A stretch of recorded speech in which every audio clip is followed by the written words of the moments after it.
In today's video, I will walk you through how to add a proxy on Telegram desktop. Unlike web browsers that might need complex extensions, Telegram makes proxy configuration surprisingly easy right inside the app settings. Let's dive straight into how you can set it up on your computer in just a couple of minutes. First things first, open up Telegram desktop on your PC or Mac. Head over to the bottom left corner and click on the three horizontal lines, the hamburger menu, to open the main menu. Then select Settings. Once you're in your Settings panel, scroll down a bit and click on Advanced. From here, look for the section that says Connection Type and click on it.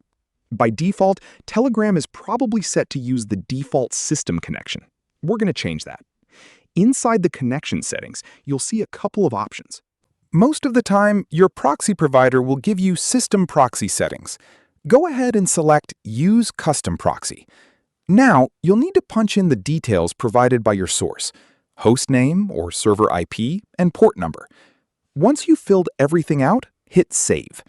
Right after you save, look at Connected or Ping Latency status in milliseconds below it, showing that data packets are flowing.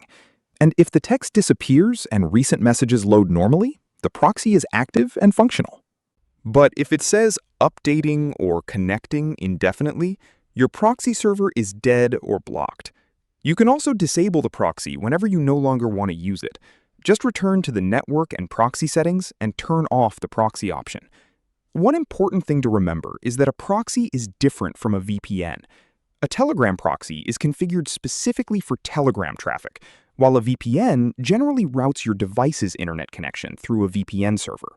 That's pretty much it. If this quick guide helped you out, hit that thumbs up, and I'll catch you in the next one.